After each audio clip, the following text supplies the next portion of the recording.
If you harvest your onions too late, they might rot in the ground. But if you harvest them too early, they may not store or cure properly. So today we're gonna harvest and cure some onions, and I'm gonna show you what I look for to make sure that I'm harvesting them at the perfect time. These are the onions that we put in together. We got them from Haas. There are some in here that I grew myself, but a majority of these are from Grow Haas. I have 3 different varieties that I'm growing from Haas, which was the Vidora, which is the yellow onion. It looks like it's the earliest onion because it was ready first. Then we have the Sofire, which is the purple red onion. And then we have the Texas Early, which is the white onion. That one seems to be the longest. It is taking more time than the other one, so I'm not sure we're gonna have any of those to harvest today, but I can show you the yellow and the red. The varieties are very important, not just for how quickly you get them, but so that you're growing the proper ones in your environment. I live in Florida, which is the southern part of the country. There's actually 3 parts of the country when it comes to onions. What we call the bottom of the country, or the shortest number of daylight hour differences, which is the south side. That includes the east and the west. So they grow short day onions. Then you have the center of the country that grows intermediate day onions, and then the top of the country, which grows long day onions. Now, what does this mean? Short day, intermediate, long day? It's basically when the onion is going to start bulbing, and it's based on how much daylight hours. So when we're in winter here in Florida, we get like 8 to 9 hours of daylight. It's called the winter solstice of the number of hours of daylight that's the least of the year. It's in December sometime. December 21st, I think, something like that. And then as you head into spring, the number of daylight hours get longer. If you've noticed, it's pretty bright at 8 o'clock at night over here.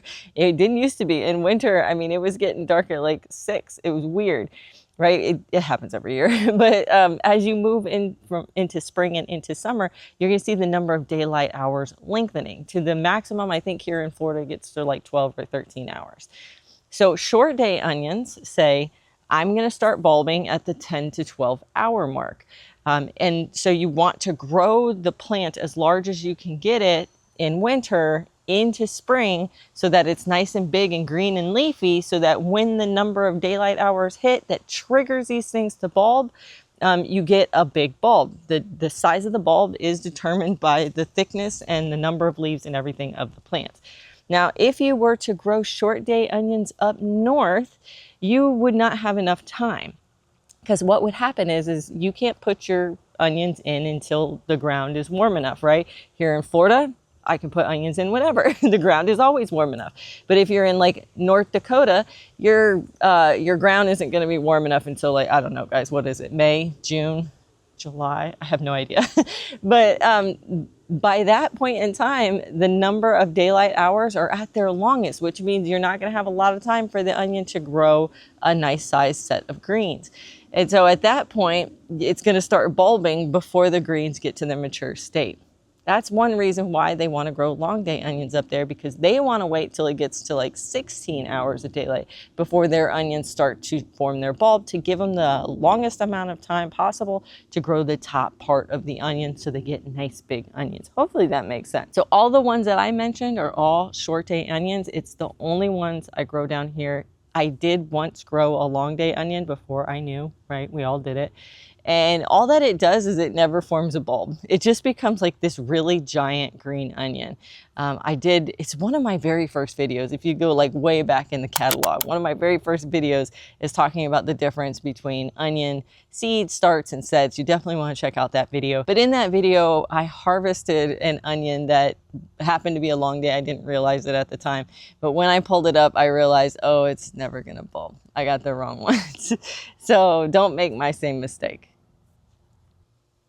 If you want to learn more about how I grew these onions and how I grew them so big and all my favorite varieties, make sure to check out my book, The Homegrown Florida Gardening Guide. It's on my website, homegrownfloridagarden.com. Has everything you ever want to know about every vegetable to grow here in the garden, with 30 different chapters over 130 pages. I hope you love it. So now it's time for the fun part. We're going to harvest these. Let me show you what I look for. So over there, all those onions are standing up. You can see the bulb is happening right here. This is one of those white onions. This is one of the Vidora yellow onions, but the stalk is standing straight up. What we have going on over here is something different. The stalk has crimped and laid down. So we have the onion, and instead of that stalk being standing straight up, it is kilted over like this and it's crinked. I had a whole patch of them right here, and they're all doing the exact same thing. These are the Vidoras. That's why I said that I think that these guys are ready earlier than some of the other ones, because they crinked. I don't know what the right word is for that, but that kinked downward. Once you see that happening, that is the point where you need to harvest them. If you harvest them before that onion top falls down, it hasn't done what it needs to do in terms of cutting off the nutrients to the onion.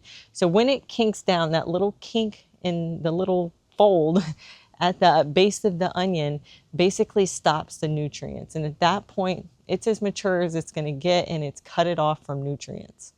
Now, when they're standing straight up like these guys right here, it's still getting those nutrients. And so if you pull them at this stage, they may not cure properly because they didn't have that moment of, you know, being cut off from the main side of the plant. Now, if I were to leave these little flat ones down in here any longer here in Florida, once our rains start, they're going to start rotting. They rot so quickly. So I don't wait for all of them to be ready all at once. We harvest every single time these things fall down, we harvest them. So let's grab these guys, and then I'll show you some red ones. I want to show you how quickly the rotting process can actually happen. I have something going on. You see that right there? I'm going to clean that up, and hopefully we're still good, but it's already starting to rot. It's only been folded over for like a couple of days. That's how quickly you need to get to them, especially down here where it's humid and wet.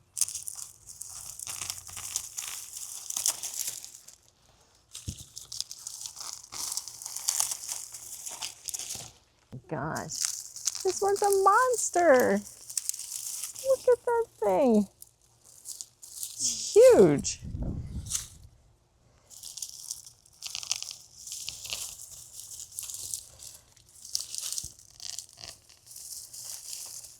Now, don't make the mistake of just waiting for them to get to a certain size, because that's when you're going to run into issues.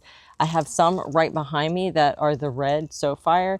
It didn't get as big as these guys. Definitely a fan of the Vidora onions. They're so huge.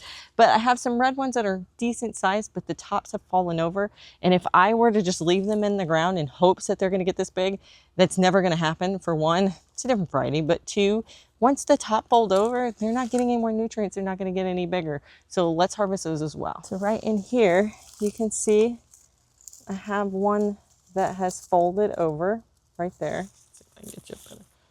Got some weeds in here too. This one's not nearly as big as those Vidoras, but it's still kinked over, so they have to come out.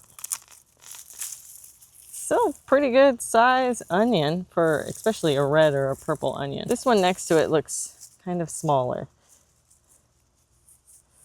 but that's okay. It's kinked over, so it needs to come.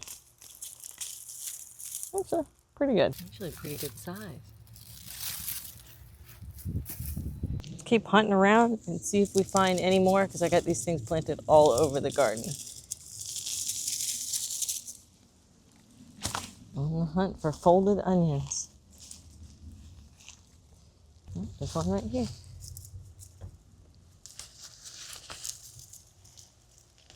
This is a little guy. He gave up quickly. We'll eat him first. That one is starting to, but we're going to give it a couple more days before we take it.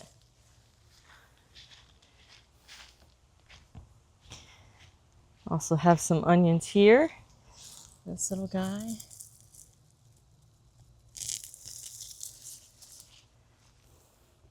Even when they're small, if they fold over, you still got to take them.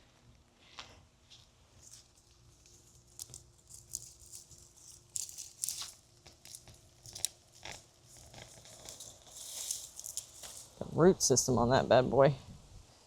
Now this one is interesting, because you would think that it has fallen over, but it's not actually kinked. I think it just got too big for its britches and it's now tilting, but it didn't do the fold. It's just pointed in the wrong direction. So we're going to leave that one. Now the next step we need to do is we need to cure our onions. So I have this table right here. I'm going to lay them out to dry. Curing is the process of making sure that these onions dry out so much that we can store them inside of the house for like a long period of time. And the first step in doing that is we need to lay them in a single layer.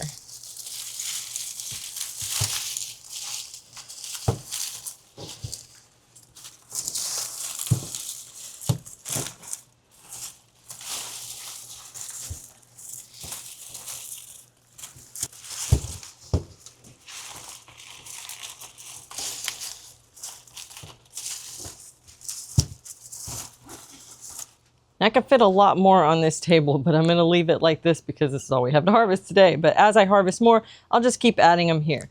You notice I did not take the green leafy part off yet. We're not gonna do that yet. We're gonna wait till these dry completely, because what we want to happen is for all of this green to dry and then all the way up to here to be pretty dry and brittle. And at that point, we'll know that it's dry inside of here, and then we can cut it off.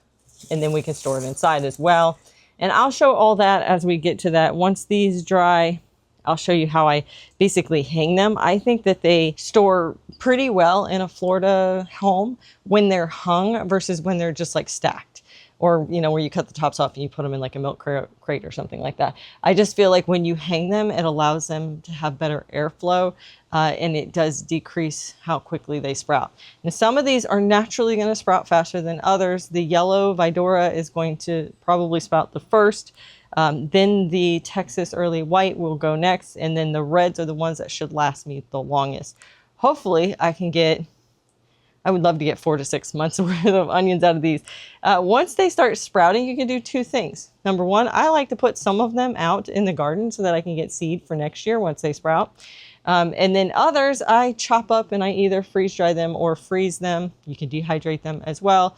You can put them into certain kinds of canned recipes, but you just have to find another way to use them to extend them a little bit longer. Now it's probably gonna take these guys somewhere between 2 and 3 weeks to completely dry and be ready for the inside of the house. But in the meantime, let's talk a little bit about maybe some issues that you had with your onions. Maybe you didn't even make it to this stage. So let's get into some troubleshooting. Number one reason why your onions did not form a bulb at all is that you got the wrong variety. Like we talked about earlier, they're short, intermediate, and long day onions. Go back and check the variety that you started and make sure that you have a short day onion. If you actually do have a short day onion or the appropriate onion for your area, you might have not just waited long enough. Yes, mine are ready. Some of them are. But you noticed I have a whole bunch in there that are not even close. Particularly around that Texas early sweet, I think that one's still got at least 4 weeks in the garden before it's going to be ready to harvest. So patience is another one. Maybe your issue isn't with the bulbing. Maybe they actually did start bulbing, but they're super tiny bulbs. Well, the bulb correlates with the green. So if you don't have big green leafy plants, that's more than likely one of two things. One, you didn't start them appropriately or at the right time. So seeds, we generally start in September here in Florida. I want to throw that out there. If you're in a different area, that's going to be different. But here in Florida, we start our seeds in September, or you can transplant them out or buy starts, which I did both. I got starts from Haas, and I also started some seeds myself. So I started the seeds in September, and I got the starts from Haas in November and planted the seeds starts and the Haas starts in the bed in November. And it's super important that you have them in there as early as possible, like a month before the winter solstice, or the shortest number of daylight hours of the year. So that way you have plenty of time for the plants to get big, green, and leafy. Now the second thing is maybe you started them on time, but they stayed pretty small. The greens were pretty wimpy, and they, were kind of very thin, and they never really got thick. That's more than likely a nutrient issue. So you could have low nitrogen in that bed, which is not uncommon here in Florida. It's actually super common. Because Florida has a lot of rain, and because we have a lot of sand, everything leaches out very quickly, and nitrogen is one of those things that leaches fast. So if you have seen that, I would definitely encourage doing a soil test. I like the Amazon soil test, My Soil, but you can also do them through any extension office, county extension offices. I've done those before as well. They're cheaper to do the extension office but less user friendly, and me, if it's not easy, I don't do it. So I feel like the My Soil test might be a little bit more expensive, but it's just easy to do, so I'll do it. That's just me. Maybe you're better. I'm lazy. A soil test is going to tell you how well your nitrogen, potassium, phosphorus, and all the micronutrients, your pH levels. It's going to tell you everything about your soil, and that will clue you in into what you got going on. Now, the easiest way to fix it is going to say put more nitrogen in your soil. But if you have some other issue, maybe you have plenty of nitrogen in your soil, but your pH is too high and your plants can't access the nitrogen because your pH is too high or too low, or maybe there's some other issue. Maybe you think it's nitrogen when actually it's potassium. That happened to me. There's a ton of reasons that these things can happen, and the only way you're ever going to really know is to do a soil test. I wish there was an easier way. And back in the day, I get this question a lot: what do they do before soil tests? Well, they just put everything in the soil and attempted to grow it that way. And you could do that. You could add potash, bone meal, blood meal.